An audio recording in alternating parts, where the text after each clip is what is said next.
Exactly the game plan. Finals week. Barack Obama approaching 100 days. Now, they say this has been a historically productive 100 days. I have just put a list here together in no particular order, just off the top of my head, of the things in this administration that have stood out to me since it began. Admiral Blair. This is all over the New York Times today. Admiral Blair admitting the CIA received high-value, life-saving information from terrorists, while President Obama is condemning the same interrogations as immoral and counterproductive. President Obama is throwing and has thrown grand White House parties with Kobe beef, $100 a pound, while telling the nation to cut back in order to survive the greatest economic downturn supposedly since the Great Depression. Bowing to the King of Saudi Arabia, listening patiently and respectfully, while a two-bit dictator lectures Obama, it was Daniel Ortega, with false charges for 50 minutes about the criminal country he leads. And Obama doesn't say one word to object, one word in disagreement, does not stand up for his country at one point during the Summit of the Americas. He has run around the world and apologized for the greatest, the most compassionate, the most innovative and freedom-loving country in world history. Now we've got Fidel Castro setting Obama straight about how Cuba handles political prisoners and its economy. Fidel Castro, one of Obama's idols, calling him superficial. We had the nomination of tax cheats to his cabinet, including the man who oversees the IRS. 5 tax cheats in the Obama administration.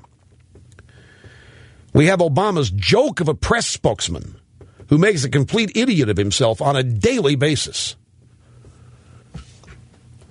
He sends back a symbol of freedom, that bust of Sir Winston Churchill, to Great Britain just after moving into the White House. He wants nothing to do with it. He did it of his own volition. They said, you can keep it. Said, no, we don't want it here. They said, put it in a different room of the White House. We don't want it here, and sent it back to the British Embassy. It was given to us, President Bush, after 9/11, by the Brits. He insulted the Prime Minister of England, the Queen of England, with embarrassing, thoughtless gifts. We have the French President Sarkozy ridiculing Obama's messianic complex, inviting him to walk on water at Normandy Beach. We have Iran taking a hostage, an American journalist, as Obama promises better relations. We have North Korea humiliating Obama with their missile launch. We have Obama putting the country in debt for generations to come while promising fiscal responsibility, offering up laughable budget cuts, banning lobbyists from his administration while appointing them left and right, openly lying that Caterpillar would hire up with the passage of his stimulus bill, then watching while that company lays off thousands after the stimulus bill passes. He pledges to close the prison at Guantanamo Bay, where I have a thriving merchandise business. But then he keeps it open with no plan for its future, proclaiming total transparency while keeping secret who got the TARP funds, when, where, why, being incapable of communicating without a teleprompter, while the press declares him a Reagan-esque great communicator. He attacks a private citizen broadcaster from the White House as part of an orchestrated plan to distract the country from legislation and policies we don't want, which thus touched off a political firestorm. All of this while claiming to be a unifier. He makes a ham-handed attempt to nationalize the banks, preventing financial institutions from paying back TARP money they don't need or want. We got a column today in the Wall Street Journal by Holman Jenkins that General Motors is a debacle. It is an absolute debacle and mess. And soon Wall Street's going to be the same thing. He has made bad situations worse with car manufacturers, and the worst is yet to come.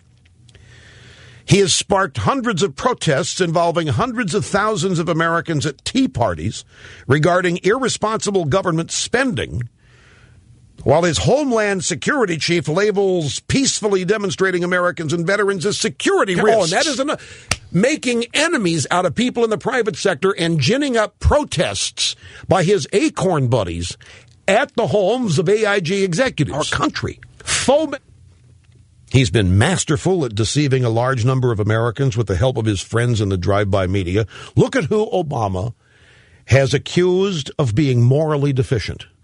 Wall Street, all CEOs, George W. Bush and Dick Cheney, the CIA, and essentially America itself. He has declared those 5 things morally deficient. And only now will Wall Street and CEOs, Bush and Cheney, CIA, and even America be straightened out with a new moral rudder headed by himself, the one, the Messiah, Barack Obama, the most. Now, that's just the things I could think up off the top of my head.